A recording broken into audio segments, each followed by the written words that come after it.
Right, so we should be live. So, hello, Sarah, and welcome to my channel. How are you finding it so far? Hello, Claire. I'm just thinking, what a shame it is we can't actually smell each other. Yeah. What you Well, wearing? hopefully soon, because it's been a long time since I saw you in the flesh. I know. Quite, Well, yeah. come over. It would be great. I'd love to. Okay, right, we'll talk about that later. Right, so hello everyone, welcome to my channel. As you can see, we have Sarah McCartney here. So thank you so much for joining us, Sarah. My pleasure. And I've got a few sort of questions and topics that I want us to cover. And hopefully it'll be a lot of fun. But let's just see who's here. We've got Rich Mitch, Lily Floral Notes says, happy belated birthday, Claire. Thank you very much. We've got Scott the Centurion, John Snow, and One Miraden One. Hello, good evening. And JC Russell says, hi there, love your channel, keep up the great work. Well, thank you very much. Right, so Sarah, let's start nice and easy. How was your day today?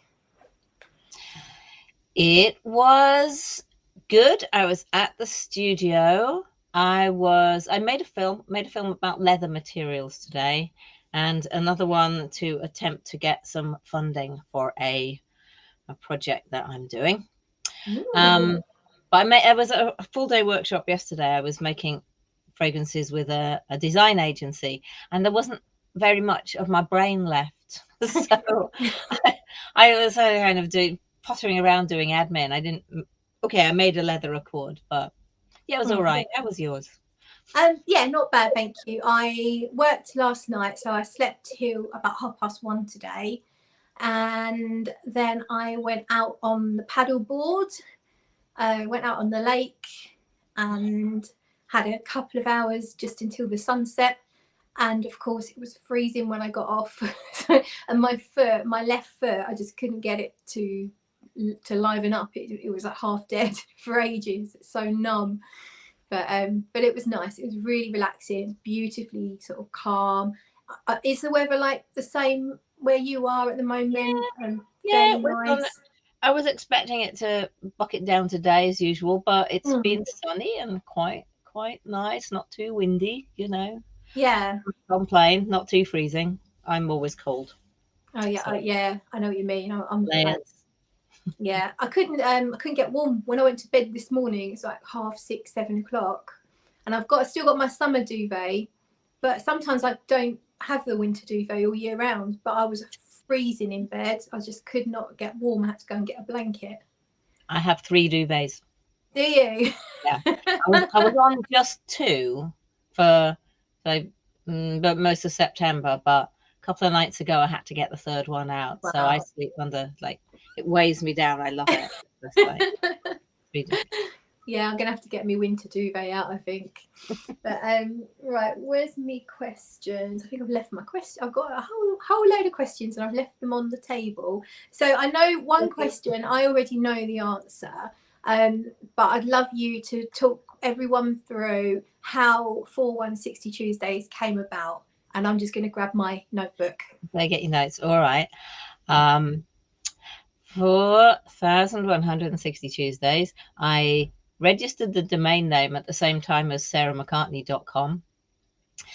And I was writing a blog about not wasting your life because there are only 4,160 Tuesdays in 80 years. I wrote a novel called The Scent of Possibility, which was about a perfumer who makes fragrances to remind people of happy times and solve their problems. But and yes, we have started. And I couldn't find the fragrances that I was describing in the book, so I thought I'd try to make them. And then I got so sucked into it. I should have just given up earlier on and gone, no, it's actually not possible. I'll just keep writing instead. But I didn't. I kept making things. And the next thing I know, oh, hello, Ken. Next thing, I'm getting distracted by the huge, great comments coming up. It's exciting.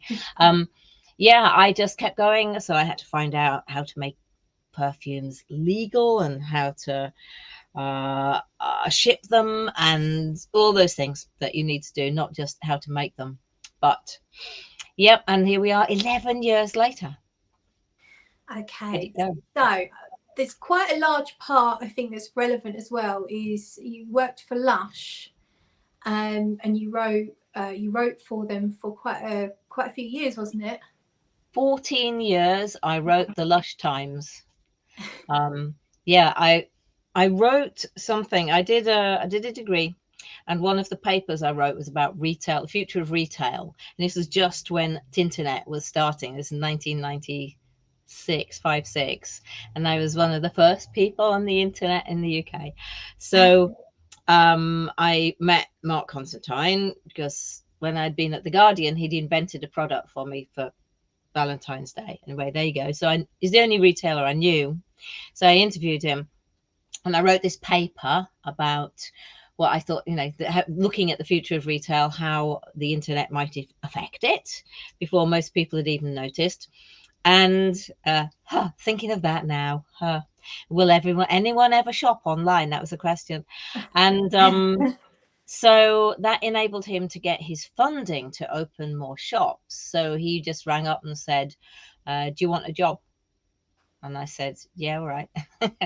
Says, can you write? I went, yes. And so he asked me if I'd like to write the Lush Times. And that's what I then did. I trained up a team, an international team of writers, and trained people to write as if they were having a chat with someone who'd asked them a question. So instead of writing like an advertisement, it was like, what would you actually say to someone? Okay, just write that down. Yeah. That was the style that we went with. Okay. And it was there that you got to play with some materials, is that right? Well, it depends how I describe it on the day. I said, I'd really like to make some perfume. And Mark just kind of looked at me, and he got this tin vat of ethanol, as they used to be supplied in these big tin cans those days. And there was a little bit sloshing about in the bottom. And he went, there you are, then make perfume. And so, sometimes I describe it in the way it's like, oh, he generously shared some ethanol with me, so I was able to get started. But actually was kind of a little bit more like, off you go, you see how hard it is. And and then but that was a couple of years before I left. So I just had a little dabble with my nephew who wanted to make a perfume that weekend for his mum, my sister. So, and then they sort of sat there, and I thought, well. But then later, next time I tried to get some perfumer's alcohol, walked into the chemist shop, said, have you got any, 100% proof ethanol? And he was practically on the phone to the police, and I said, no, I just want to make perfume. He says, and then I realized it was illegal. You couldn't just buy it. So all these things, when you start up with no basic knowledge, because Lush never let me in the lab. They just wrote stuff. Just let me write stuff. So yeah. I did have to kind of start from scratch, but yeah, at least I knew what things smelt like. So I'm going to go back in time now. When was the first time that perfume or fragrance sort of entered your life or featured in your life? Oh, do you know my 2-year-old naughty day, the orange bud story? Yeah, I do, but please share it. Okay, so literally it entered my life up my nostrils. My sister was born when I was 2, and I'd always been very, very good. And I just had this massive naughty day because my life had just changed. I didn't know what had hit me. There's a small screamy thing in the house, and I just thought it was me and my mum and dad. So I just did all my naughty things in one day. But just not terrible, standing in a bucket of hot water with my shoes and socks on, squeezing orange juice all over the table. Finished up with the lovely mock orange tree in the garden. I took the buds, and it's such a lovely smell. I shoved all the buds I could get up my nose as far as they could possibly go to keep them there. And I was then thrown in the pram with my sister, and my mother sprinting down the road to the doctors to try and then extract them back out again so that I didn't do myself too much damage. So that was my naughty day. So my naughty day is my first big perfume day, really. Yeah. Um, And you love that smell. Is that why you kind of wanted to yeah. keep? Yeah. Still, I think one of my like my WhatsApp picture or something is me just with my head in a shrub of orange flowers, because there's some in our local park. It's mock orange. There's two different kinds of mock orange. One's the Mexican one, that's a bit more like jasmine. This one's just, it's nicer. It's a nicer smell. Because Yeah. you've got, I remember you had a perfume with mock orange as the main note. Yeah, that's dirty honey. That was That's it, yes. That's the Mexican mock orange one that has kind of shiny leaves in sets of 8, and the flowers are a bit more waxy, and they have that kind of indolic white flowery smell. The other mock orange, who's people keep telling me the Latin names, I've forgotten again, but this one has sort of softer petals that fall off in winter, and quite right. I'm reading the comments. It is more like an orange. Yeah, no surprise there, but it is if flowers grew out of the surface of an actual orange, you'd imagine them smelling more like that. The Mexican mock orange is much more like, it's very much sweeter and sweet and indolic. Yeah. So apart from the mock orange, what were your other favourite smells growing up, whether they be real things or perfumey things? Yeah, I have a seaside attraction. You know, I keep making seaside fragrances because I think if you're born right next to it, I'm beginning to have this theory that the reason that you're attracted back to the kind of place that you were born is because you get the kind of scent imprints in your first few breaths, and that's what makes it feel like home. So I just, every now and again, I feel like oh, thanks, Plant Geeks. I feel like I have to just get to the sea, otherwise I will go nuts. In the way I'm sure that people born in the countryside think I got to get in the field, but we never, in the north, we never lived that far from the sea where I was, like northeast coast. So it's the whole mint rock, candy floss, that even just seaweed smell, that I'm drawn to those. But my first fragrances that I chose for myself, they were all citrus sheepers. I went on a whole 70s 80s citrus sheeper thing until I got to poison. So, and then I just boom went for that. So wow. So what do you remember the first perfume specifically that you bought? my first perfume that I bought myself was Diorella. Okay, so yeah, no messing, straight into the Edmund Rudnitzer. You know, I was given I'm face pulling now. I'm doing. I was given Avon, honeysuckle, and lily of the valley, stuff like sticks, because my mother actually thought that perfume was sort of for people who wore high heels and you know, draw attention to themselves that they shouldn't have been. She's a bit of a stickler for, oh, you don't want to go out looking common, all that kind of stuff. You can see your bra through your shirt. Oh, so, and she thought it was really nice to have something that smelled like a nice flower, not something that was a fragrance in itself, not a conceptual thing. So as soon as I could, and I managed to save up, I think the bottle was something like £16 in 1976. This is a 30 mil. That's a lot of money for a 16-year-old. I saved up all summer for that. Wow. And I still love it. So yeah, my decision was to go citrus sheeper. Yeah. So when would you say that you really sort of, so you were 16, would you say that was the point that you really loved perfume? Yeah, I chose that. That was a thing. You know, my friend Susan, she had Eau Sauvage. I had this one. Like all of us had chosen one. It was just one, and I wore that for sort of 5 years. Maybe swapping out with Eau de Roche, now called Eau de Rochas, and Trophée Lancôme, but they were all in the same mold. So yeah, but that was it was definitely a kind of a signature scent thing at the time. You just chose one. I mean, having more than one was a bit, Yeah. I don't know, it looked as kind of wasteful, but that was it. That was in the days when you had, I'm sounding like your gran, aren't I? Like, in those days, you had a pair of work shoes and you had a pair of shoes for best. But we sort of did. We just didn't have, we'd have one of something, a one for best and one for like Yeah. rest of the time. I had, I think, I had Aquamander as well. Okay. Yeah, I've seen that. Yeah, I don't know if I've tried it, but I've seen it. And how did it make you feel going back in time when you were 16, 17, wearing Diorella, wearing this super expensive perfume? How did that make you feel? Oh, I was invincible. Yeah. You put, I think it's one of the reasons that people wear perfume, because it's just, I didn't really care what everyone else thought about what I was wearing. I'm not sure if anybody even noticed, but that was just mine. It was the thing you put on as you went out. It was like when I got my grown up watch when I was 18.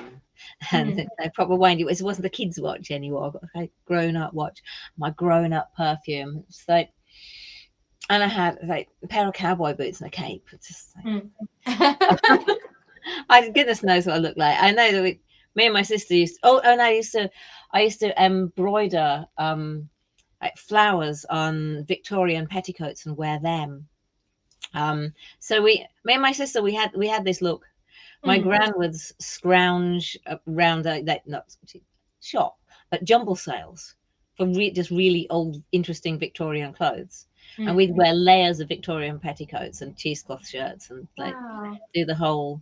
And we would get stared at, and we thought it was because we looked amazing. It's probably because it was just saying, what are they wearing?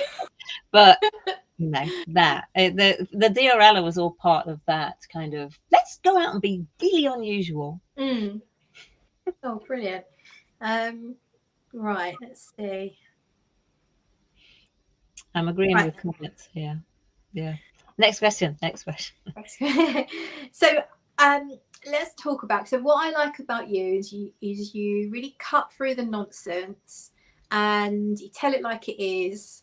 And I would love your thoughts on clean beauty, green beauty. They call it green washing, and the marketing around all of that. And I mean, what is clean? Because I mean, I don't even know if it is really a thing, but sometimes you see people state as a fact this brand is clean. What does that mean? Do you know? There was I belong to a organization. There's a indie beauty, I think it's called, and you subscribe to this, brands subscribe to it to find out what's going on in the beauty world. And yeah, independent brands, they asked the question, they just said, you know, what is clean beauty? And there were 20 completely different answers from 20 different brands. Wow. And they didn't even comment on it. They just went, for me, I think it turns out it is the motto of the Boy Scouts, which is leave everything better than you find it. So some people think you have to use natural materials, and if your stuff is 100% natural, then it's clean. But that's really not necessarily the case. There are a lot of things which are can be very damaging for the environment to grow and harvest. So it's not that. Some people think it has to be organic. Likewise, you can grow organic vetiver, but it doesn't matter if you didn't put pesticides on it. Once you've pulled it up out of the ground's ruined. So that doesn't leave anything better than you found it. It might be that you're actually better off buying synthetic from a really clean factory that's been set up. They pay everybody ethically. They recycle. The water that comes in goes out cleaner, and that would still be better than maybe going off and exploiting an area of virgin forest that you can dig up and grow a natural in. So I would say that what we're looking at and what the industry is looking at is things which are genuinely sustainable, not just grown, or not all plants are sustainable, and genuinely biodegradable, and that there's a whole 360 thing that they're looking at. Are the suppliers paid properly? Are their working conditions good? Do they not pollute? Yeah, all kinds of, I think, yeah, I've got a comment there, responsible beauty, yes, but then, you know, everyone can improve. So and some people say, well, we should have no plastics, but then on the other hand, they might be using packaging. It's all very well to like grow some bamboo to have your packaging made, but it might be that recycled plastic uses less water in the process, or, you know, all of those things, they have to be very closely looked at. But apparently it costs about £50,000 to get the audit done. So What, to be I mean, certified?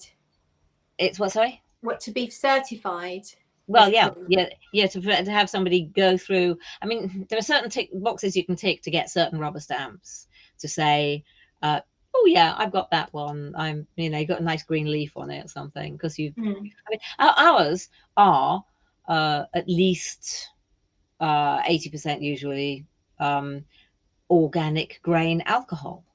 So I qualify for an organic stamp, but I'm still using lots of other things which aren't. But because the ethanol is made out of grain, I could probably get a rubber stamp, but I don't pay for one, because I don't think that's as important as actually just trying to do everything right.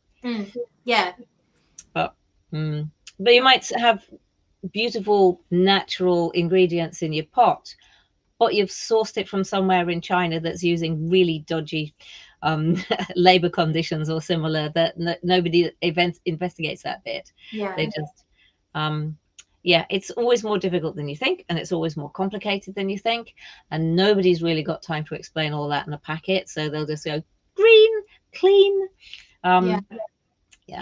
And can anyone say that they're green or clean or whatever? There's no legal stipulation on that? Yeah, good question. I mean, you don't get prosecuted unless somebody reports you for being misleading. So, and the people who are going to report you are going to be your rivals. So that can happen. I mean, Boots once sued Lush for using the word fresh. They launched a brand called Fresh, and so Lush just thought, right, no, sorry, we've had it with that. Don't try put us out of business, because that's what they were trying to do. They copied Lush's products and then labeled them Fresh with a very similar typeface. But they said, oh, it's just a name, it's just a brand name. So Lush pretty much, well, they had to write a definition of what they meant by fresh, a new idea. So rather than implying that the products had just been made the previous week, which is what Lush's ones really were. Yeah. But people will write lots of stuff on the packaging, genuinely just to try and sell more stuff, just to sound better. They don't care. But there are people deep in the industry who really, really do care. People who are sourcing and producing. So it's all going to help. But if you've got a lovely thing inside the bottle, but then you've got your packaging from somewhere that is just using up the earth like there's no tomorrow, which there won't be if they're not careful, then, you know, nice big shiny box that they printed lots of ethical statements on. Yeah, that's, I don't feel comfortable with that. Yeah. No, I don't like all the excess packaging. I saw an unboxing video yesterday. I won't name the brand, but it's a brand that have a massive box and then a box within the box and all this crap. And yeah, it all looks nice, but where are you supposed to store it all anyway? Like, it's so space consuming, and it's just such a waste. I'd rather have a nice perfume with like your very minimal box. So you don't feel bad throwing away your or recycling your boxes, because they're minimal, and that's I guess that's the idea behind it. Yeah, completely. Ours are shipped all the way from Watford, so that's like 20 minutes on a good day down the M1, and they come flat, so they don't take up loads of shipping space, because that's the thing as well. If you've got your great big boxes, they just they use up more space on the ship. They have to come all the way from wherever you bought them from. They use more fuel, and like you say, what are you going to do with them? They look pretty. The first few minutes, like, oh, amazing, what a beautiful thing, like, and then it ends up in landfill. So yeah. Okay, right. Another one that that I know you've got some really good info on, and I feel like it's a bit of a bone of contention in the fragrance community when people talk about IFRA and reformulation. So I've heard your not side of it, but I've heard what you have to say, and I think most people don't really understand the role that IFRA plays. So I'd love you to explain that. Let's see if I can fit that into 2 minutes. I saw one today on the Facebook, and I was about to. I thought, no, I've got work to do. I just can't go into this. And it's like, are there anybody wearing some fragrances that IFRA haven't ruined? It's like, oh no, again. And I explained this. I was talking it through with somebody last week. Guerlain's Perfume. I don't think I've ever smelt it. Sorry, Herb. I mean, I honestly don't know that much about everybody else's perfumes. It popped up. I got distracted. IFRA. So the International Fragrance Association, they're called. They're owned by, it's independent. They're funded by everybody who's a member pays to be a member of it. And I described it as a bit like, say, the Road Haulage Association. So you've got an organization that represents its members to the government. So if the government wanted to say, look, we're going to reduce the speed limit for trucks to 60 miles an hour, because we've found out that between 60 and 70 miles per hour, if a car gets hit by a truck, everyone lives at 60 and everyone dies if it's 70. Imagine they've done that research. I don't think that's true. I just made it up. But that's just they say, okay. Yeah. Say, for example, truck drivers, I want you all to voluntarily sign up and say you're going to do 60 miles per hour. Okay. And because the government actually wants to reduce it for 50. If we say, I'll tell you what, we'll go in at 60 and we promise we'll all do 60. How about that? And the government goes, well, 50 would be better. And they go, yeah, but let's be reasonable, because let's try and meet halfway. We'll do 60. So the government brings in regulations that says the speed limit for trucks is 60. So it's restricted to 60. And they go, okay. They tell all their members and they say, right, okay, you can drive for 8 hours a day and the speed limit is 60.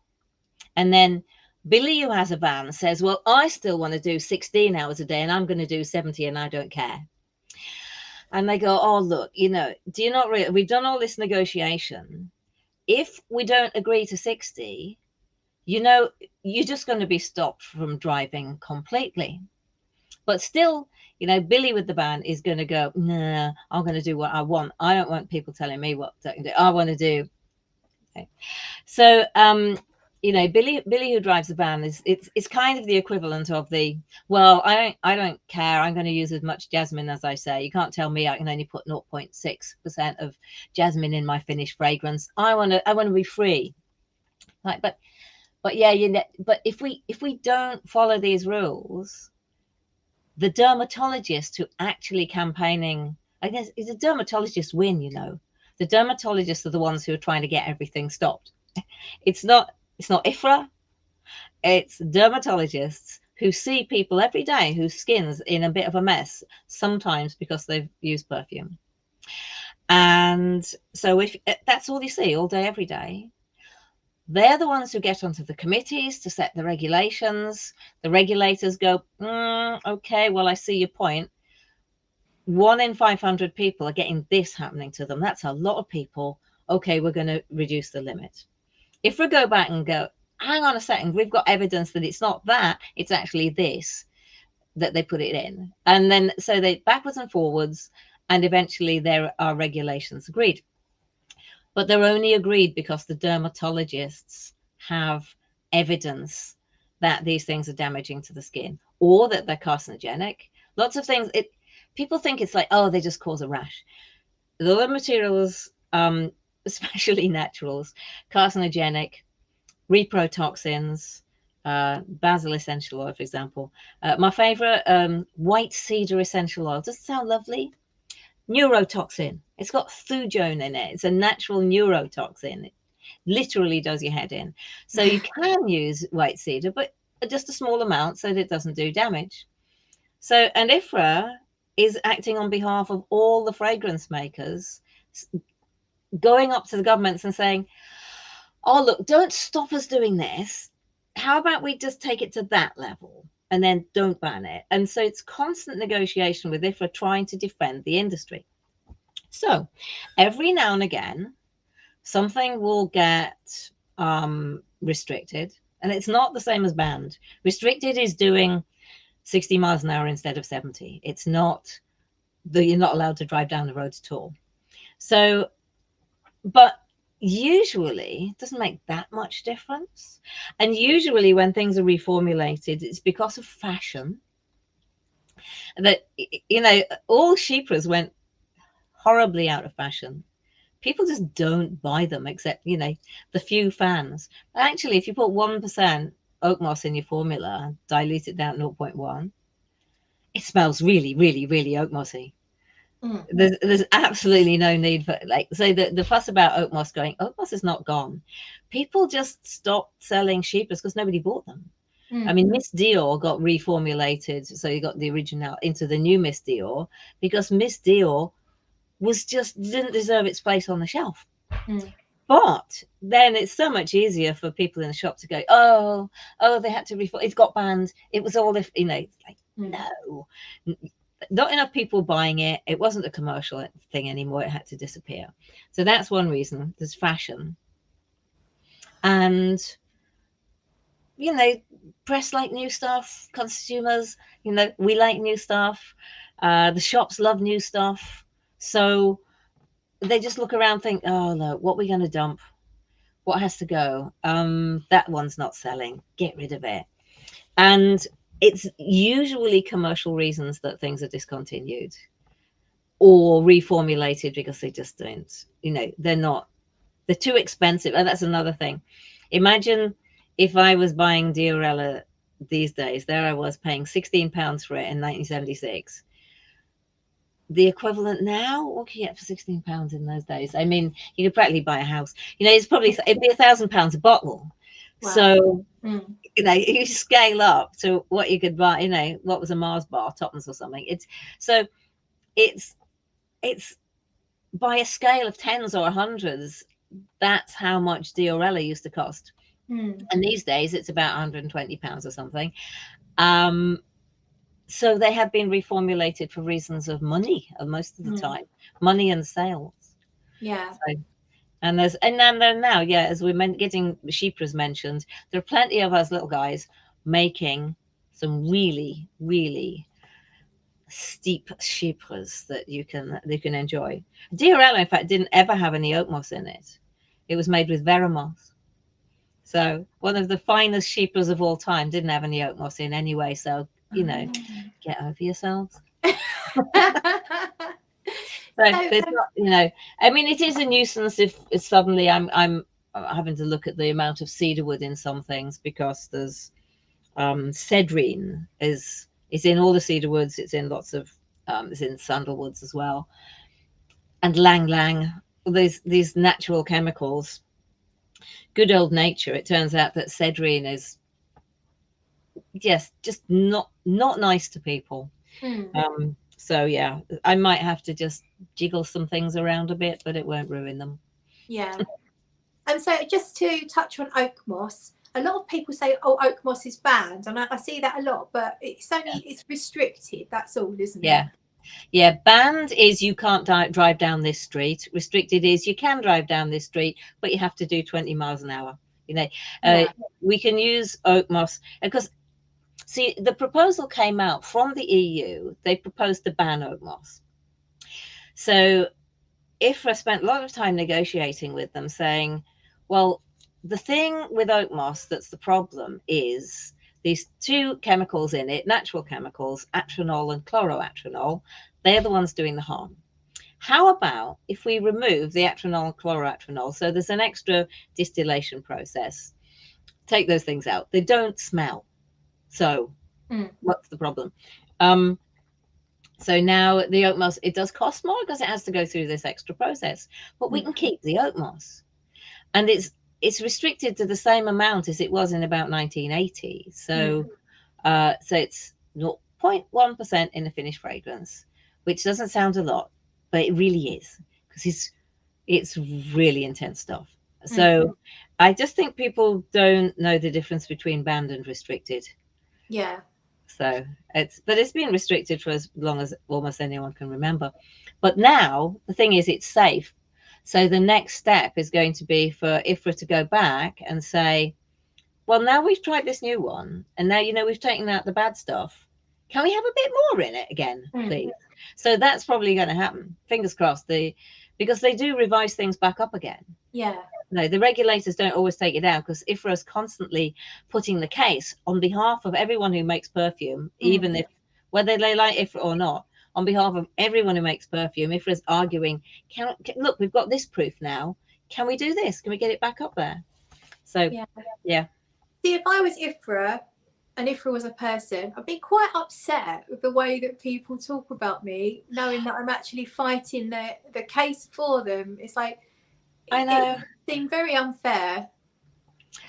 It is, and because, I mean, some of the things I've been called, because you'll remember, aren't you? Yeah, because I like to know what's going on.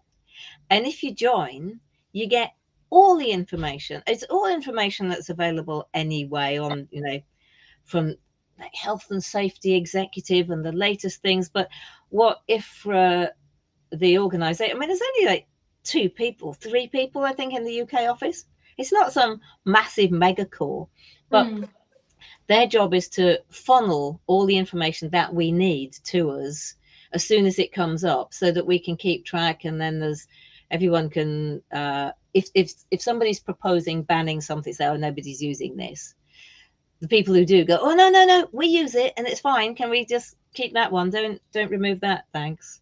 And yeah, sometimes, I mean, I might even volunteer to be on the communications committee, because sometimes when I get, I mean, some real abuse, and it's actually, nobody there has a job which is abuse deflection.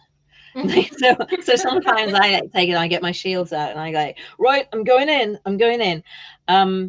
But some people are just, well, it's quite a complex thing to understand how it all works. And sometimes it's easier for people to say, oh, well, I hate them, they ruin everything, than it is to look it all up. Right, yeah, I think it's almost like word of mouth. People just hear, you see it on a Facebook group, IFRA ruined this, and they just believe it. They don't really know any more about it. I mean, I probably believed it until I heard, I think, probably you speak on it.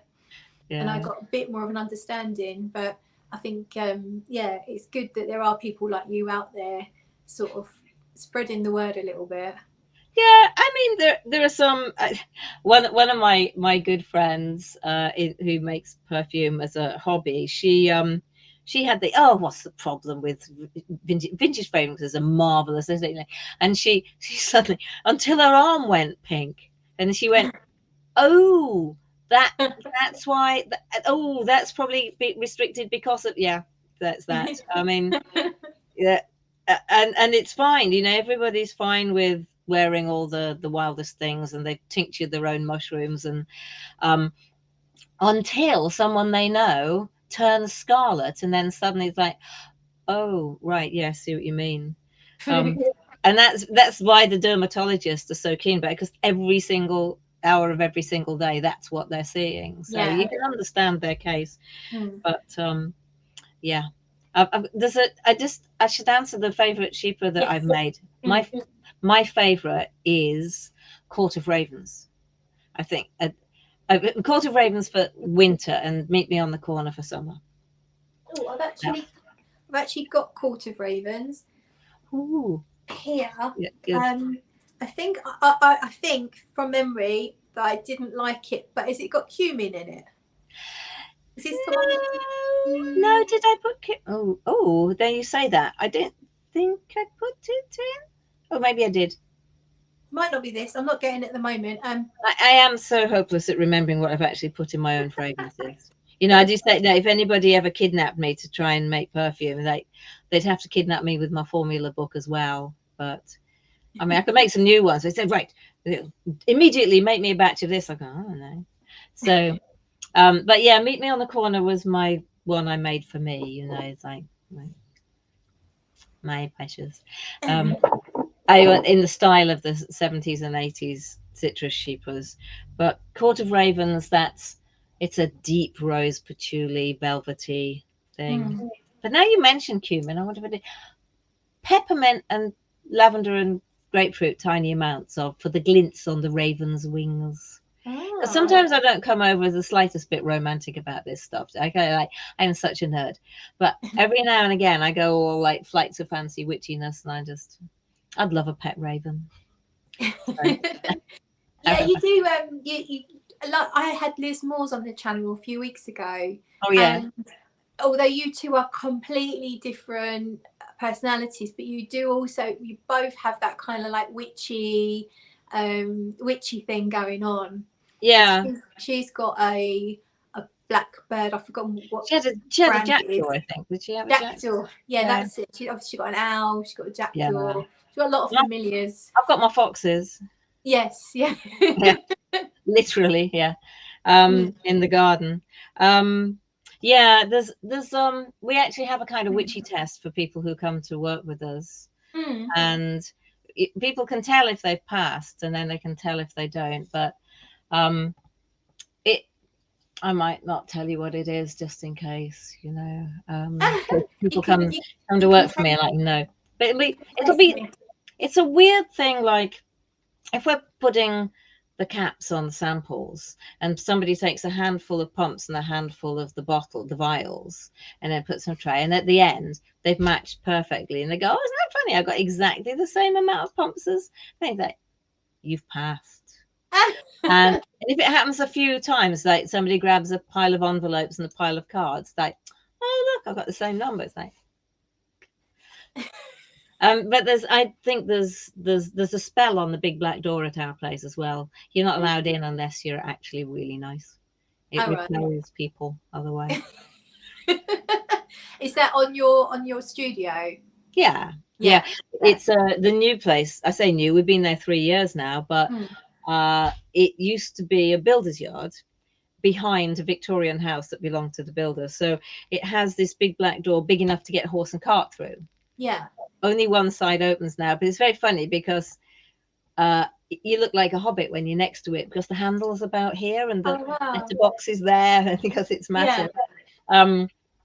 So yeah, it's there is, I think, a certain amount of magic has to go into these things, because otherwise it would just be all mechanisms and ratios, and you know, the maths is important. If you can't feel what you're doing is right, I think they're spells. I basically make spells. It's always what I wanted to do. Yeah, I mean, I read your book, the one that kind of started it all, and that is just a bit of me. Like I love magic. I've never really grown up. Always read Enid Blyton, and I love magic and spells and witches, and I sort of dreamed of being a witch and being able to make spells. So when I read your book, just like totally spoke to me. And I think everyone that likes a Full 160 Tuesdays fragrances needs to read the book, really, because you can put the two together. Yeah, and I've made most of the fragrances that turn up in the book as well. Yeah. But it's like my school thing, you know, what I did at the weekend stuff. People will have heard this one because it's one of my favorite little stories, but at least because I tell the truth, my stories are always the same. But I wrote in my little book, this weekend I made spells because I am a witch and so is my mother. I was about 7, I think. But the trouble is, my mother worked at that school at the same time. This is County Durham, like strict Christian women. And then she walked into the staff room and they're all like, explain this.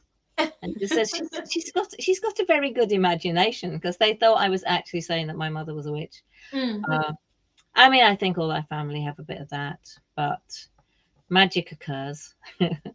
But yeah. Yeah, now I get, and now I am. So that's exactly what's happened. Yeah, you get to call it perfume. I love it. I think perfume does cast a little bit of a spell in some way when you spray it for a reason, and you get that little bit of magic from it, whatever you're looking for at that time, whether you want comfort, whether you want to put on something that makes you confident, or put on something that makes you more sensual. You can just get that, really, can't you, from bottle? Yeah, you can choose. I think that's why I mean, I don't think people need an entire room full. I know I've got too many, but the ones that I reach for, probably I've got 4 or 5 on the go usually. So I think, but if you have those, you have them for different reasons, and wear them for different reasons, I think. So what have you got on the go at the moment? Saltburn driftwood, which is that's my real, like, windy day, cold day at Saltburn Beach one. Court of Ravens, Meet Me on the Corner, Complicated Shadows I wear a lot. Complicated Shadows is the darkest of the Clouds series. Yes, so, I never tried that one. I have tried quite a lot of the different cloud variations, thunderstorm, and so I'm assuming it's along those lines. It's basically, it's a combination of thunderstorm and stormy Monday. Right, yeah. Which was the very first 2 that I made, that what Christy found a bit too dark for what she was hoping for. So then we went Fluffy Lemon Top, and then we settled in the middle at Clouds. And now I'm going to make some more Clouds Illusion. Wow, yeah. It wasn't quite the same, because that was actually made with the old oak moss, but actually, it's, I don't think anyone will know the difference. No. But pretty much the same. So yeah, Complicated Shadows I've been wearing, and I've been wearing Tarte's Necker Draw.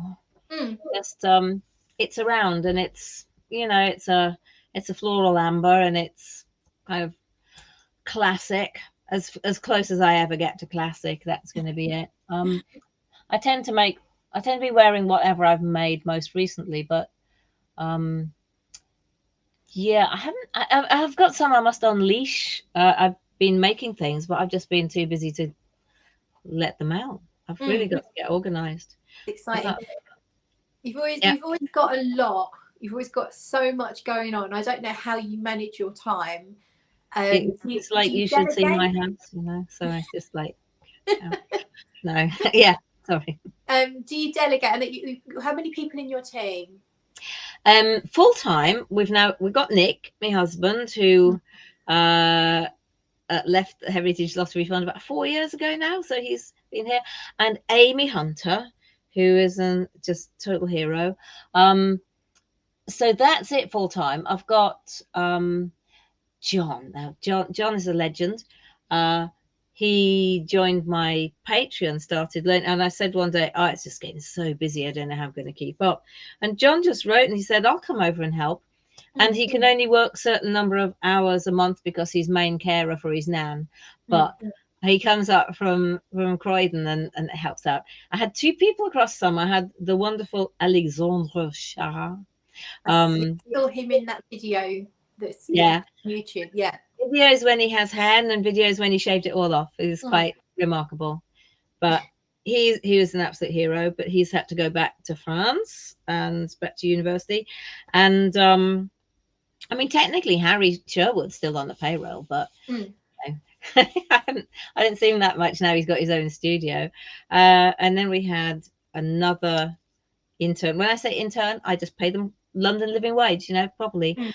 But we're actually down to 3 full time, and then Arthur's friend Owen comes in some of the time. That's like if you employ actors, you see them when they haven't got any work. Right. Yeah. So but everybody, we try to be like, when there's a lot of people there, we fill up all the shelves. And then when there's not be that, then we just like, no, we need a bottle of that. But yeah, reasonably flexible. But if anybody is actually looking for a part-time job in Hammersmith and likes perfume, you know, give us a call. So okay, I've got a question from Hilary, which can you see it? I've got I see the question about making the custom fragrance. Yeah, that the one? That's Hilary. Okay. Right. I just knew it said bureau. So I don't know everybody. Do I have a favorite custom? Well, the customs I do for individuals, my favorite one is probably from a man called for Odeon, because he orders it every year. So I keep smelling and think, oh yeah, I like that one.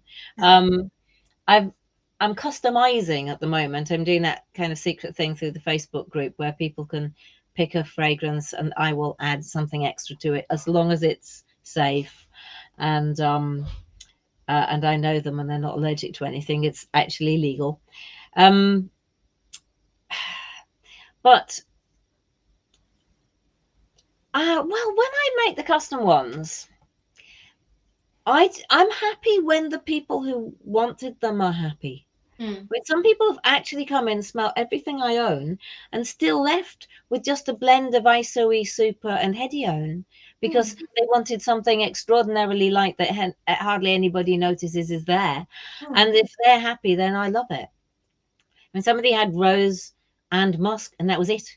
They just like smelt everything and decided that just rose with ethylene brassylate was their idea of the perfect fragrance, something they've been searching for. So it just makes me really happy when that occurs. Yeah. And then the other ones I'm really proud of making, which is a bit different from custom because it's doing a whole lot for another brand, but the ones I made for Prozac the rapper, Steve Shippey. I saw him on Instagram today. I wasn't sure who he was. He liked the post I did about you joining me here. Oh, good. Who's that? Oh wow, Steve. He has a television program called Haunted Saginaw, and he's one of the people who goes around old buildings, you know, looking for spookiness. And he is also a rapper, and he contacted me and said he really wanted to have his own perfume brand and would I be interested. And I looked at his Instagram and I thought, oh my god, he looks terrifying. But actually we had a chat and he's absolutely lovely. And he had this really clear, strong idea of exactly what he wanted things to smell like and why. He wanted them to be really quite witchy and magical. And there's one we made called Spellbinder, the second one I did for him, which I like that so much. So I have a little bit in the UK. He's got most of the bottles are in the US and went into Lucky Scent, which just made him very, very happy. But yeah, so those I like it when people push me in a direction I probably wouldn't have gone. And say, right, I'd like, will you put that and that in it? And I go, oh, okay. And then it comes out, I mean, I say it comes out fine. Obviously there's a little bit of skill, but you know, when I wouldn't have thought of putting particular things together, and it's like, yes, what a good idea. So it's great working with other people sometimes as creative director. So what was I going to say? I've actually got a note on. So you've done a few collabs with different people. Obviously, was the first one Max? Oh yeah, I think it was, yes. Because and that I mean Max was still Max Huesler. I think it's pronounced Huesler. He was Maximilian. He was he had a kind of wish list from the fragrance that he really wanted, and he kind of thought it was going to be the 30,000 euros that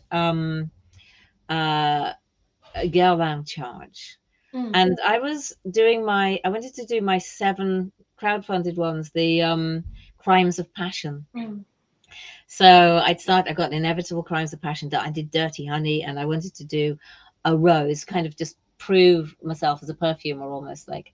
So I did Raw Silk and Red Roses, Goddess of Love and Perfume, and I was just sort of missing one. I was talking to Max, and he said, "Oh, if I could ever afford a custom fragrance, I would like this. I want the smell of my former life, my old job, drug dealer, you know, but only the finest quality marijuana to his friends," he explained. We wanted the smell of a wild night out in New York. And I thought, that could be number 7. I said, well, I'm just going to make it.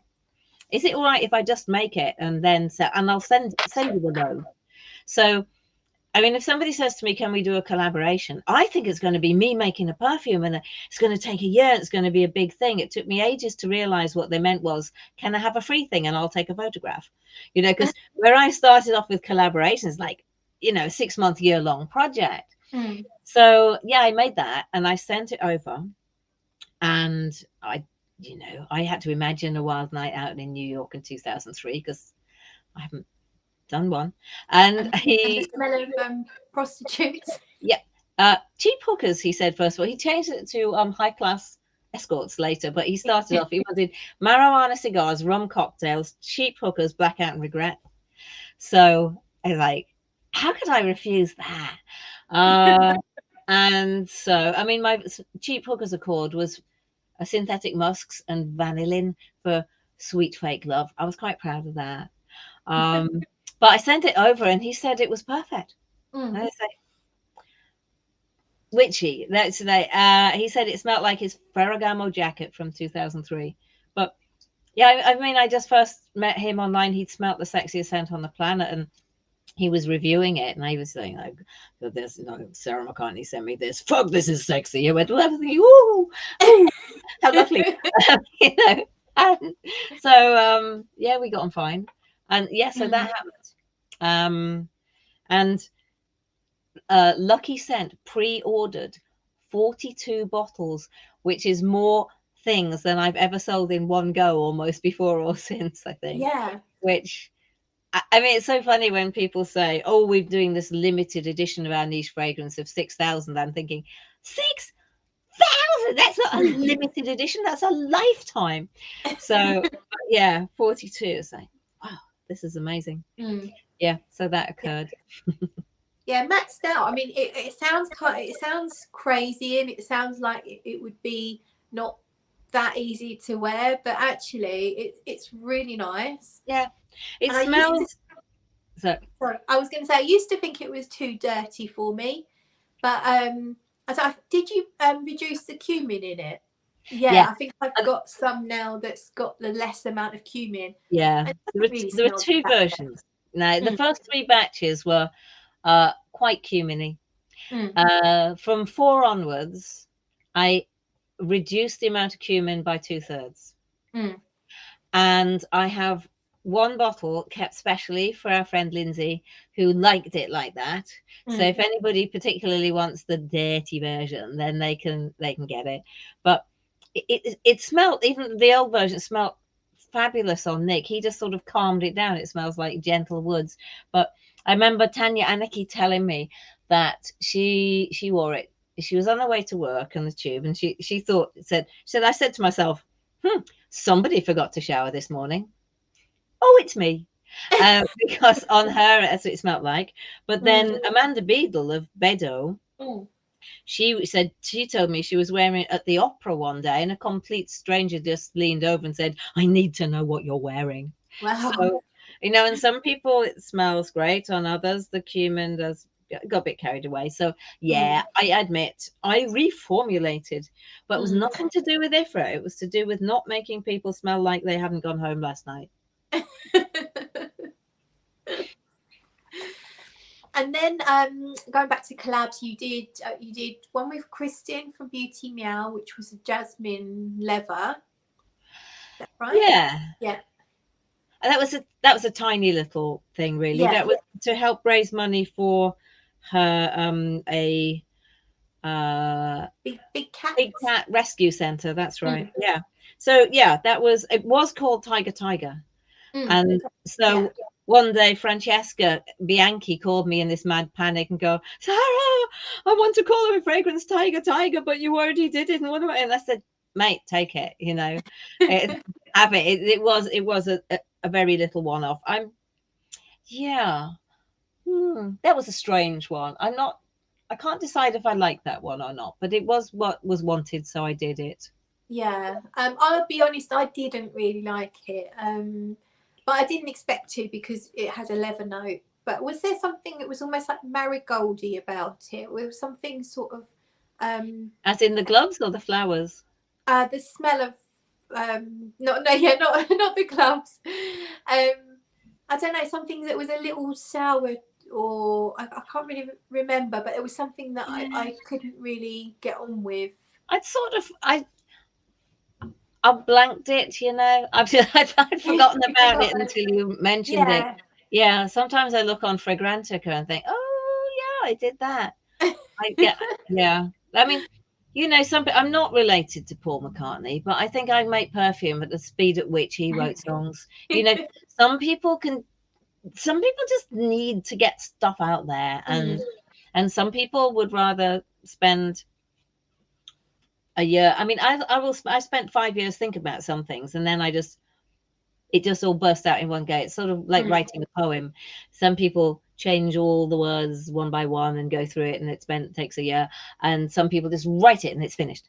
And sometimes I'm like that with fragrances. I just know exactly where I want to go with it, and I just go there until I'm done, and then I stop.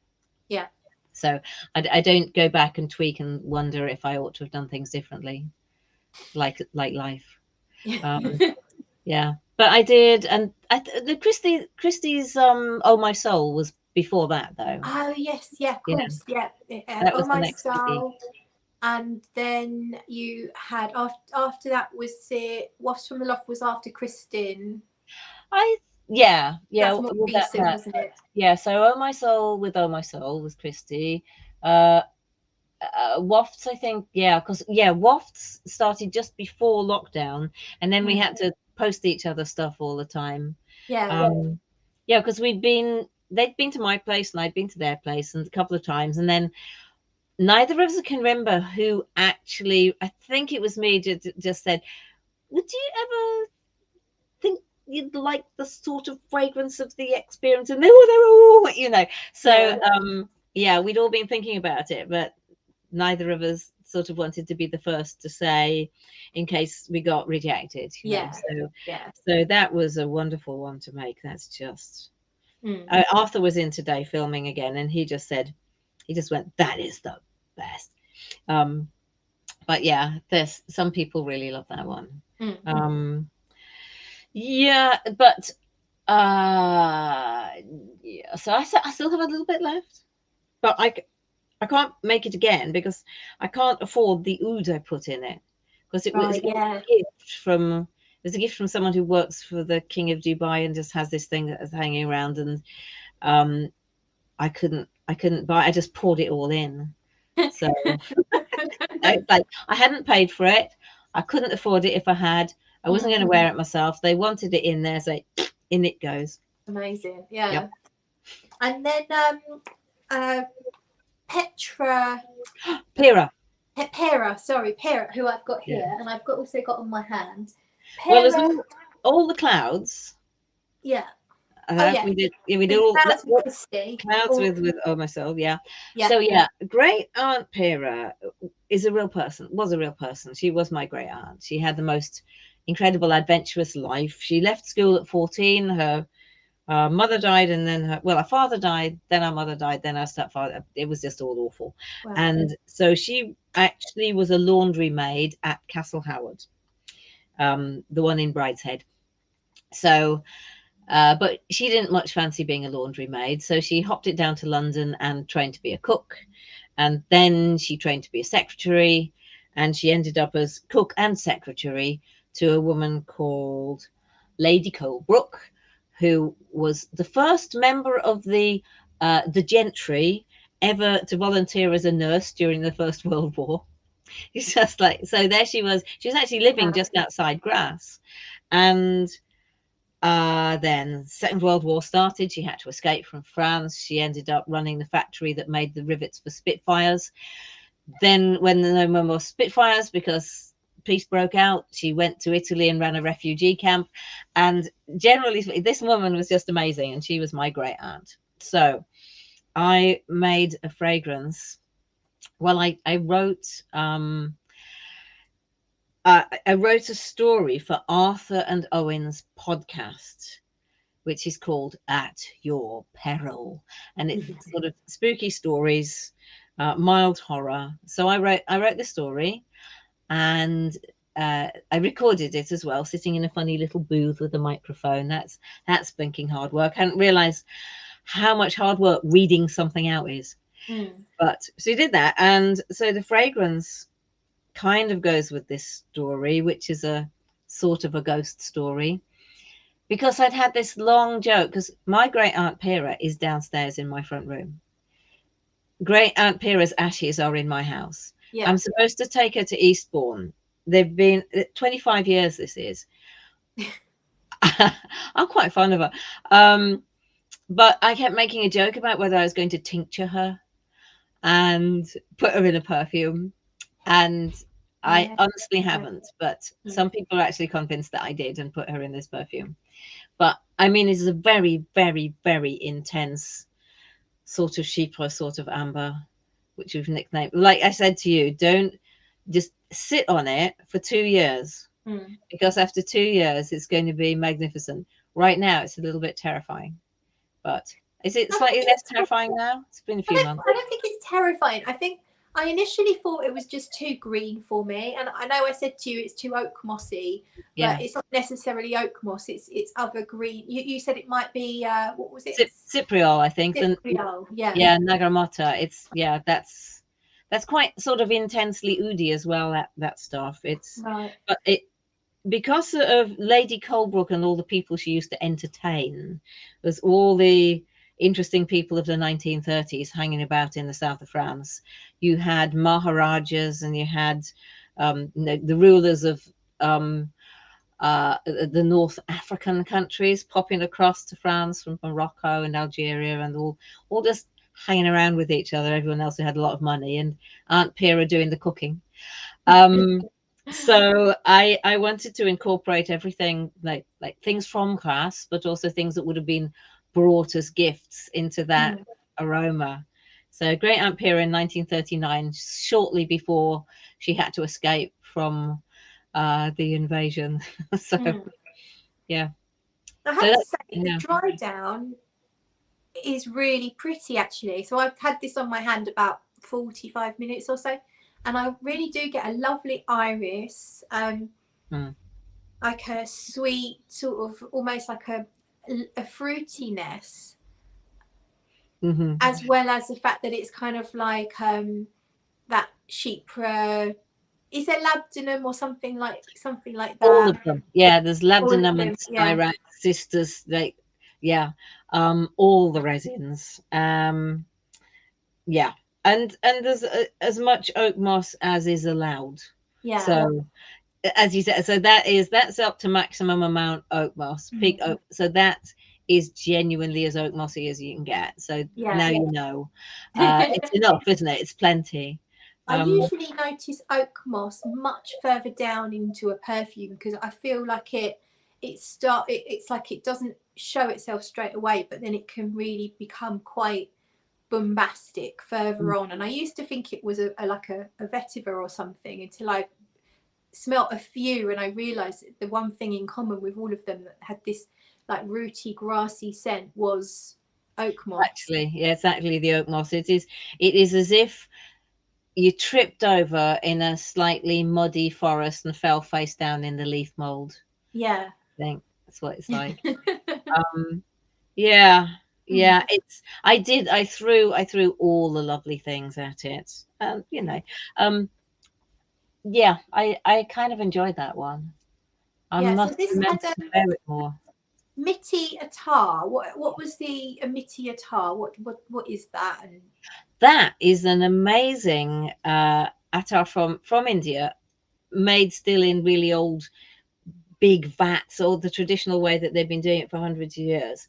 It is. So the miti, that is clay pots, and it's the clay pots that they use for making serving tea that a chai walla will be carrying around, and then when they finish, or if they break, they put them back into the whatever the machinery is to make new ones. They'll just recycle, so they're not glazed, they're fired, but they're not glazed. So these pots are put in with sandalwood, and it's co-distilled 15 times so that the sandalwood takes the smell of the clay pots into the fragrance. It smells amazing. It's like I don't like geosmin, but I do like, and everybody likes petrichor. When the rain first hits the dry earth, it's that kind of an aroma, but with sandalwood. So I got in touch, or they got in touch with me. The producers from India said, "Do you want some?" And I went, "Yeah, go on then." And so I bought a kilo of it, and they said I was to share it with everyone else in the UK wanted it, because no one else has got some. So I share it. Yeah, it's just gorgeous. You could wear it just by itself. It's so lovely, and it gives you this nice feeling of sort of belonging to the ground. It reminds me a little bit of a mud bath in Turkey. Have you ever sat in a mud bath and covered yourself in clay in a I did in Iceland in the more in the springs, the Blue Lagoon? But yeah. I've been in that. Yeah, it's that kind of that earthy smell of clay. But I just imagined that the Maharaja of I think he's actually called the Maharaja of Indoor. I'd like to think there's an outdoor one, but there's he used to visit Lady Colebrook, so I just thought maybe he brought some of that as a present. So in my imagination, it was in there, so I put it in. Yeah. No, I'm glad you told me to hold on to this, because now it is really, really lovely. It's like it starts off pretty green, but I now can sense so much more. And that sort of lovely irisy, fluffy. I think it's a bit like, if you were taken to your first classical music concert and somebody threw you in with, I don't know, a Berlioz symphony that has extra trombones, and you're sitting there going, "Oh, I don't think I can do this," instead of you taken to a nice, gentle little Mozart for your first go. And I think Aunt Pera's Adventurous Past it's just so much coming at you at first, but then it's also it needed to get to know itself. So I do that sometimes with them. Sometimes they just need to sit. And was that one that you used just materials that were available at that sort of time? 1939. That was my cutoff date. The one or two things that I did was I didn't put real civet in. So I will replace animal products with the synthetic equivalent. So I did maybe put real ambergris in. I do that because it's vegetarian. No whales were harmed. It got washed up on the beach, and I did put beeswax in. So but I used ambretolide, which is some of the musks have been available for a very long time. So, but if you use modern musks, it will accidentally. If you use modern musks, it will, without you sort of really knowing, it will feel modern. So if you use the musks that have been around for decades, it gives things a vintage feel without it being obvious. You don't know why it feels vintage. It just does, because modern musks just have this. It's like using a different backing group. If I'm back on my music again, but if you decided to put like a 60s soul band behind somebody singing, it would immediately feel like, bouffon hair and stuff. So thank you, Michael. I got an order. It was I like setting perfumes in certain years and having a cutoff date. I love that. Just, to me, that, I don't know, it's just exciting. It's like it you feel like you're getting something that is a little bit historical in a way.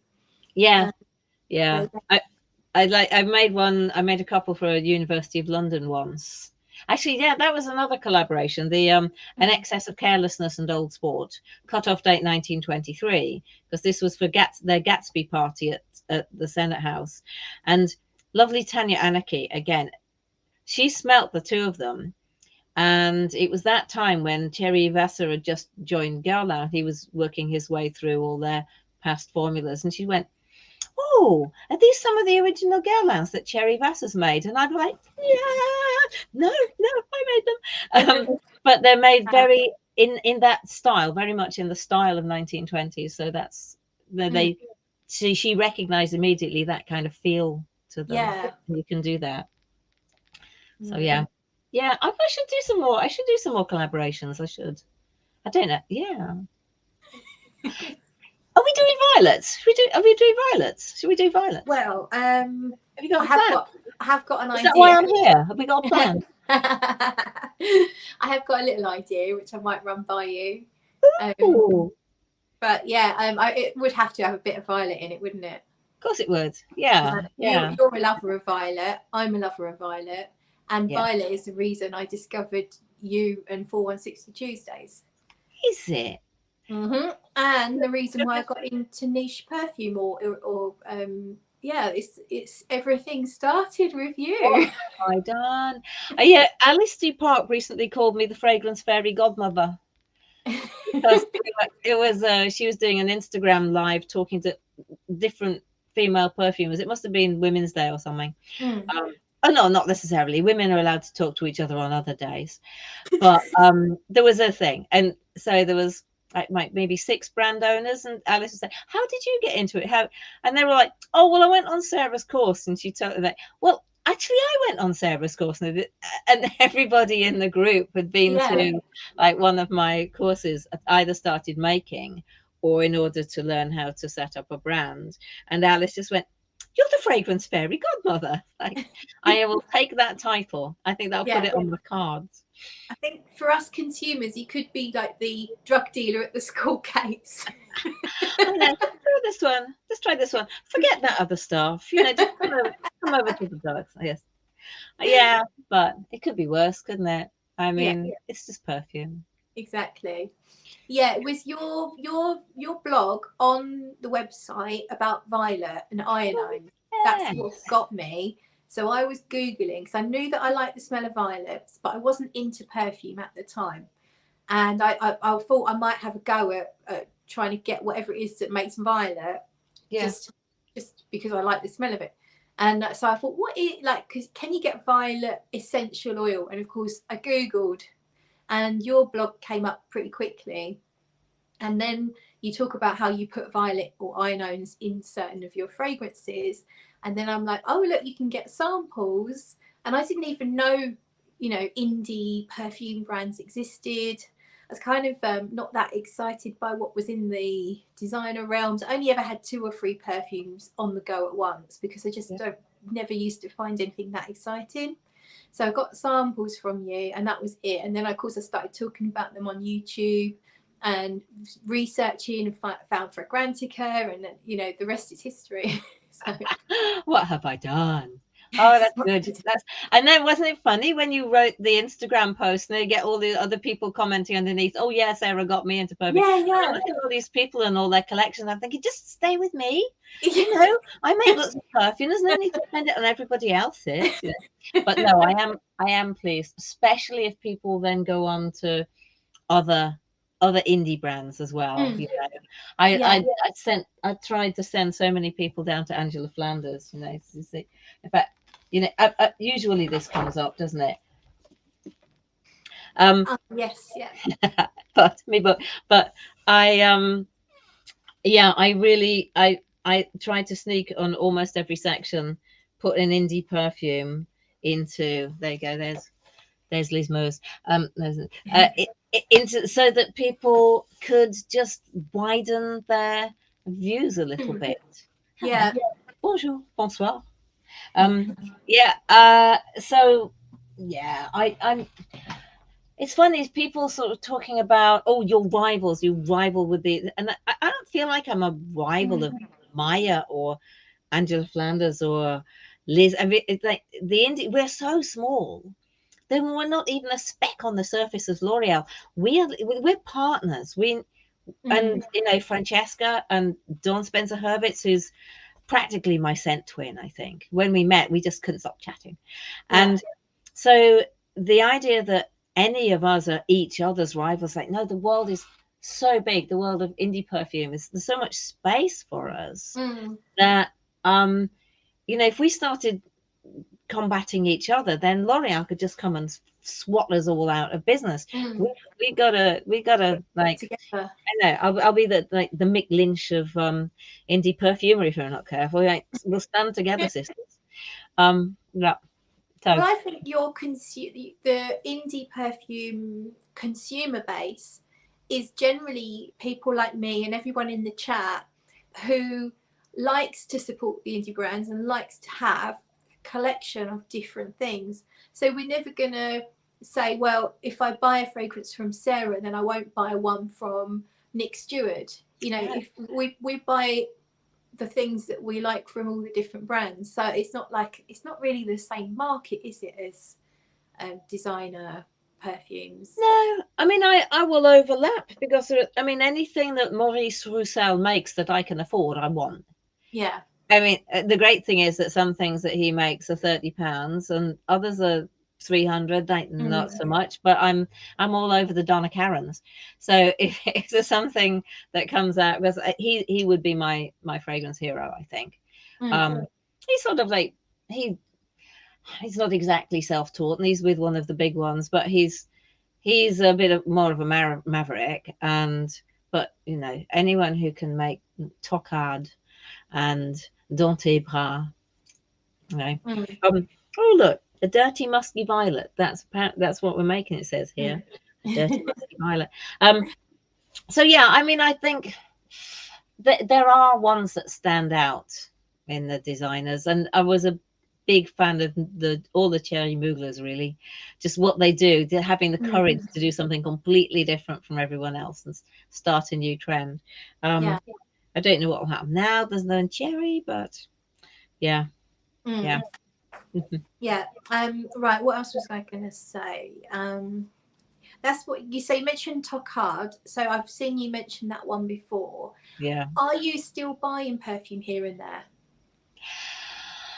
Oh, when's the last time I actually bought a perfume?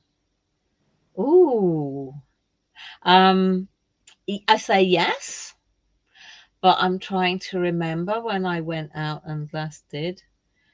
Because I bought so many for the book, because I didn't want to tell anybody that we were writing a book, because I didn't want I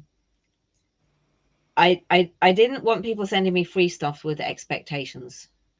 So we kept very quiet, but that meant I kept going into shops, having conversations with people, and then I never feel that I can leave without a thing. So I mean, just sitting on the desk here, I've got my backup of Gucci Guilty Absolute Pour Femme, and I bought the men's one as well, and I liked it so much that I just thought that I've got to have. Genuinely trying to remember. I bought some really nice ones. I liked the Jovoy range. I find pretty much every one of those to be just, I mean, they smell indie to me. You know? They're interesting in, they don't fit into the normal categories. You kind of wouldn't expect to find them in they just don't fit on a shelf. They have to have a shelf of their own, and I admire that about them. Honestly, I mean, when I've been buying bottles of things recently, it's been ink.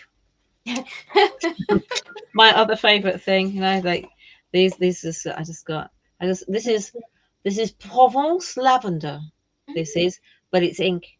I have other obsessions. Is it scented? Nope. It's just pretty. Could you send it?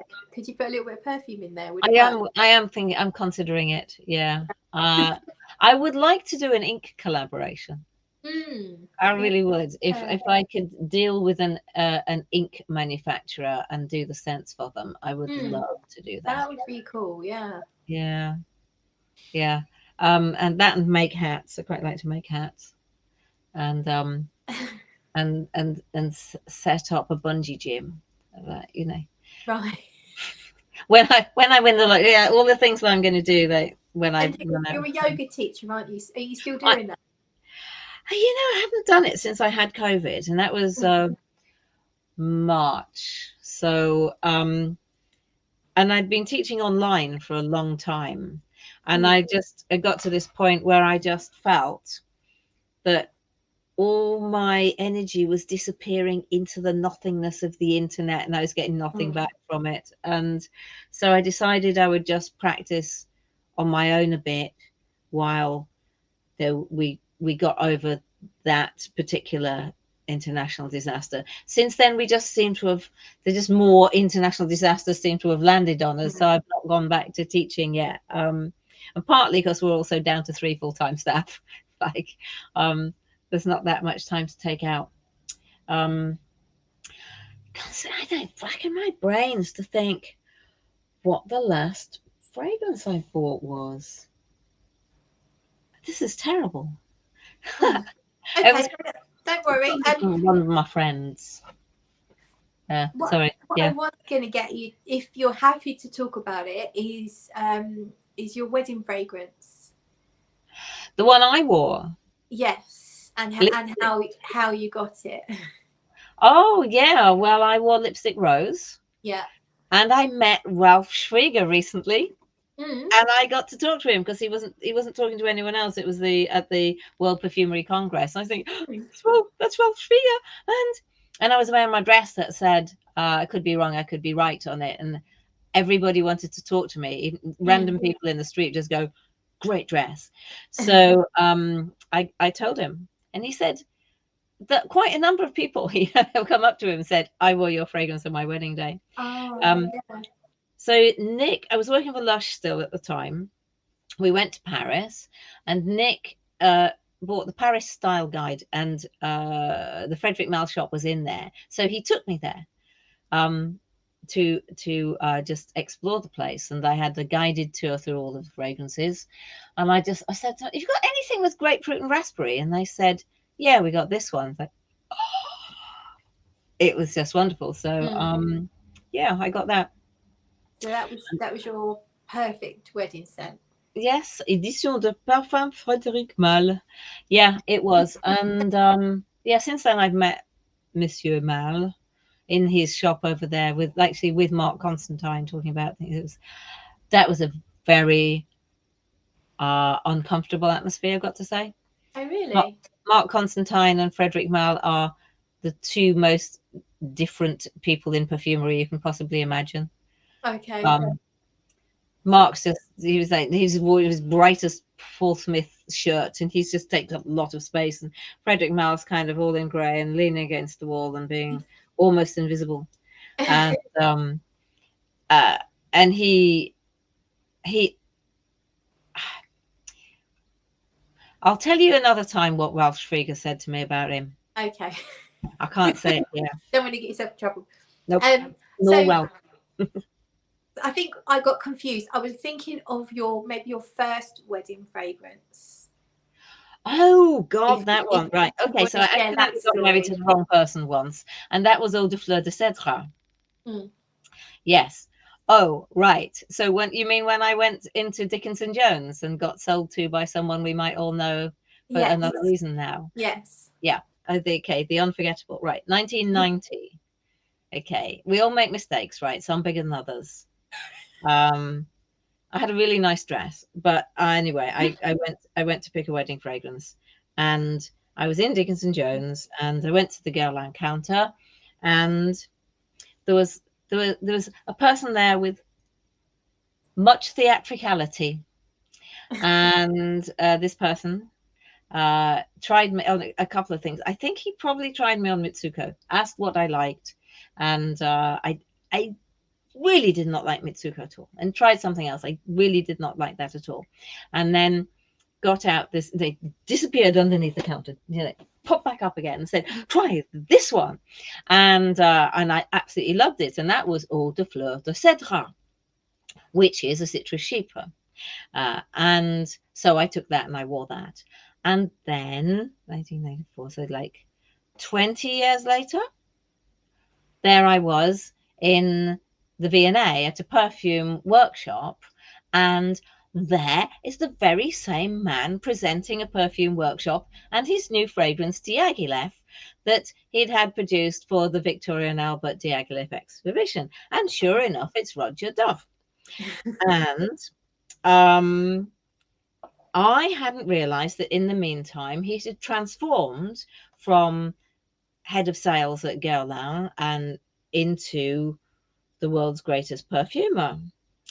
And I said, oh, I remember you now. You sold me a bottle of Eau de Fleur de Cèdre at Dickinson Jones, because I thought he'd be delighted.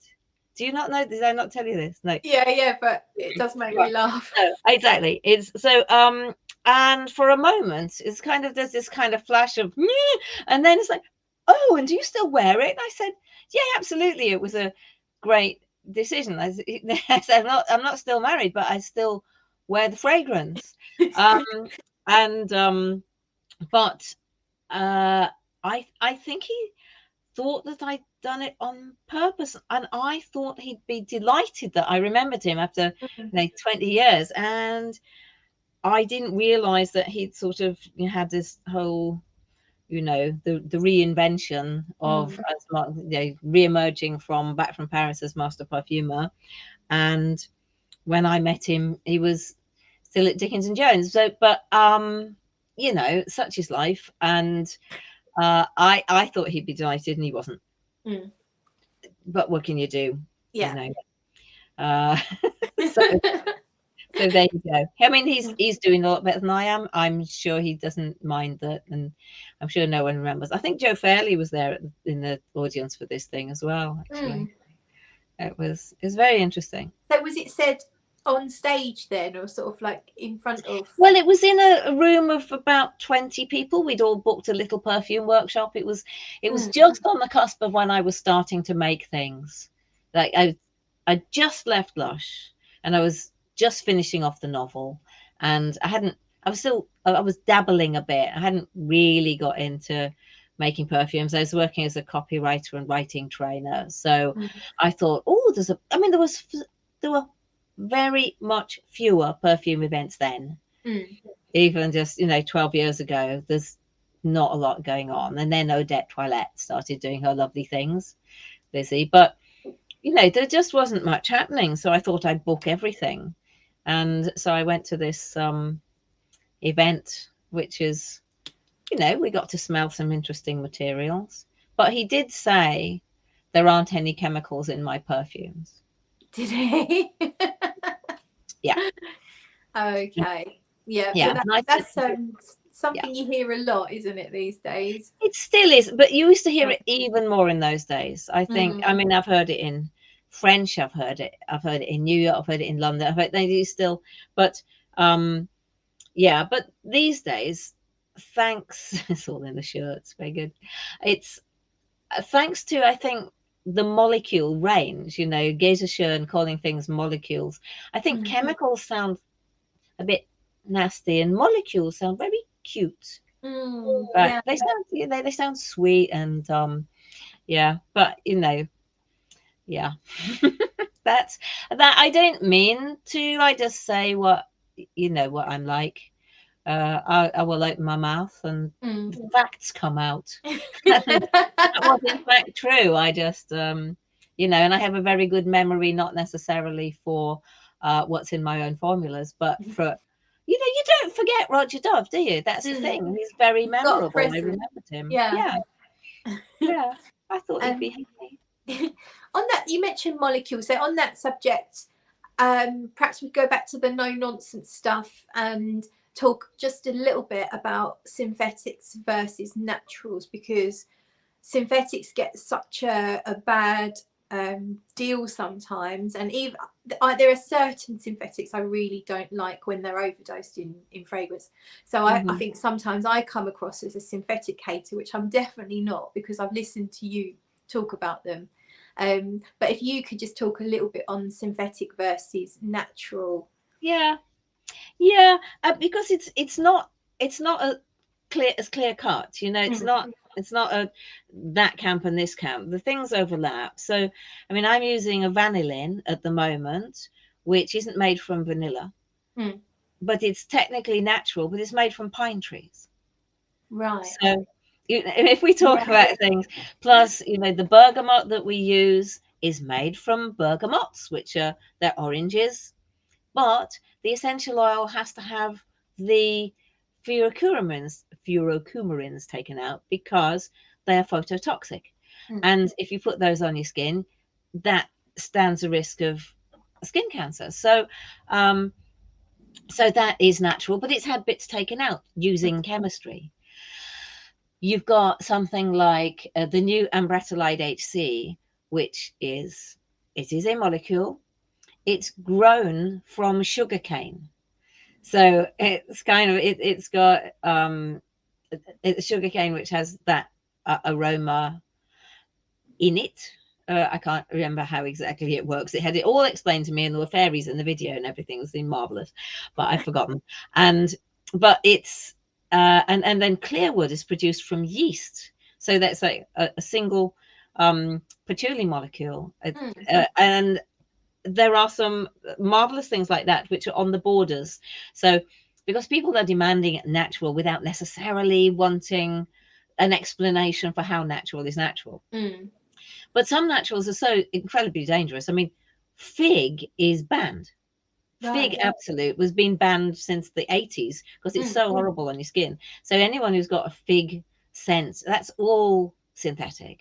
So sometimes individual synthetics will smell like way too much, but what you use is you might have them at 0.1% in a formula, and they give this richness and depth and loveliness that you wouldn't have without that tiny little amount. So some of them are very intense, and actually that's a new thing in the whole move to be more sustainable.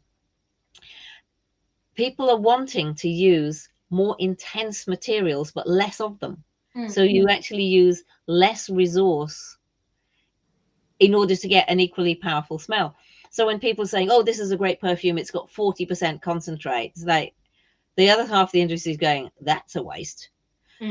You want to try and get things which are intense, use smaller amounts, use 5% concentrate, and it will smell just as strong and last as long because it's got these particularly powerful synthetics in.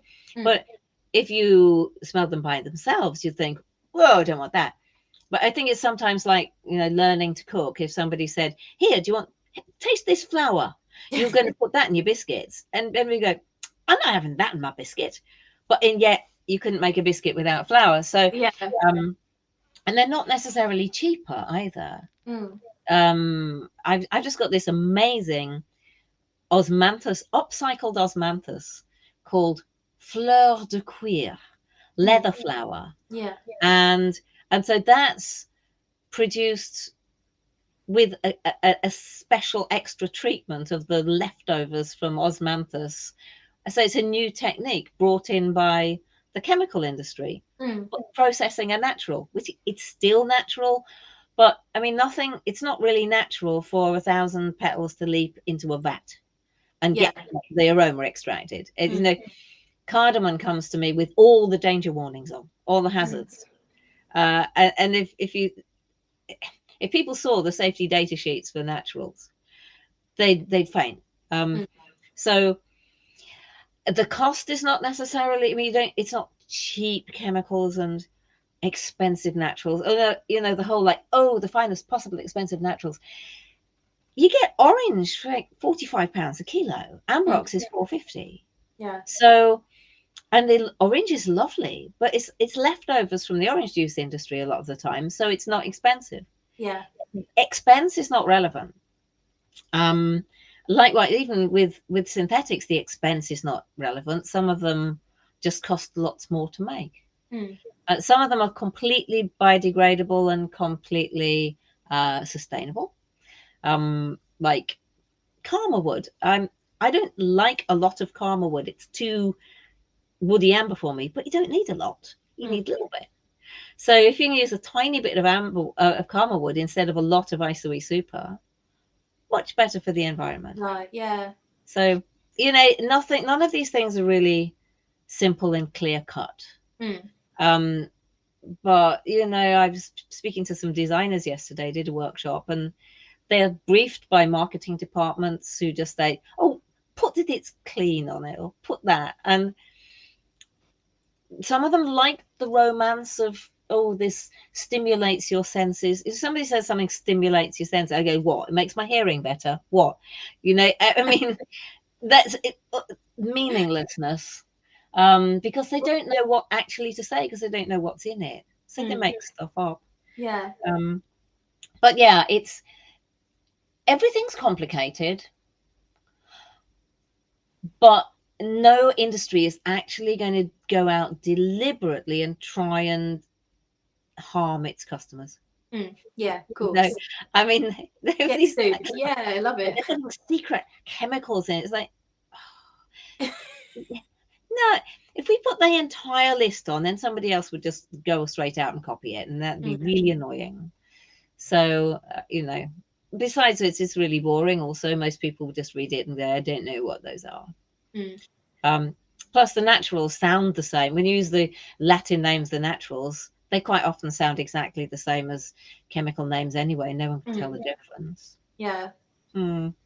Does that answered your question? Yeah, 42 other questions and several others that you didn't ask. Yeah, I mean, I noticed sort of on Instagram brands coming out with, we don't put any toxic or nasty synthetics in our products, and it makes me so angry. That's actually illegal to say that, because it implies that other people are. Yeah. But trading standards don't have the resources or the money to take this stuff off the market. But you're right. Yeah, somebody says we don't put any toxins in our perfumes. Like, nobody does. No. I mean, but for a start, everything's basically toxic. If you have enough of it, you know, you can drink enough carrot juice, you kill yourself. You go orange, you kill yourself. You drink 6 liters of water in a go, you kill yourself. So, I mean, I use synthetics a lot of the time because I feel they open up and they help the naturals get the feeling of actually being alive back again. Because after you've picked them all and stuck them in a vat and boiled the death out of them and then extracted them and put them in a vat 1,000 times stronger than they should be, they don't always smell very nice. I mean, it smells narcissus, absolutely. That's a bit horrible. Yeah. Yeah. So you're going to smell it. You want to make it smell like a flower again. You put other things back in to open it up, all the things that it lost in the processing. So I like my mixed media most of the time. I mean, you can get raspberry ketone natural version from raspberries. You can get raspberry ketone synthetic version. Same molecule. One of them costs 20 times more. Which one am I going to buy? I'm going to buy the synthetic and eat the raspberries. So, I mean, sometimes it's just not good use of the land to grow, you know, say, oh, yeah, we use 1 million rose petals to make this kilo. You could be growing carrots, you know, turning it into carrot juice and drinking too much. But yeah, there are many broad and wide questions. I mean, one of them is, why do we even need perfume at all? But that's like saying, why do we need music and why do we need art on the walls? You know, because it makes life beautiful. So yeah, there are some fragrance haters out there, aren't there? They just want to ban fragrance. Yeah, I think a lot of the time there's this terrible rumor that the word parfum means chemicals, and you know, the parfum might include rose absolute and jasmine and oak moss and bergamot, and I mean, often mine do. You just put parfum because it's like smaller. But Mm. Right. Yeah, if you put a tiny amount of ambrox in something, Rose and Jones, so that nobody notices that it's there, but it makes everything last longer and projects a little bit further, it's fine.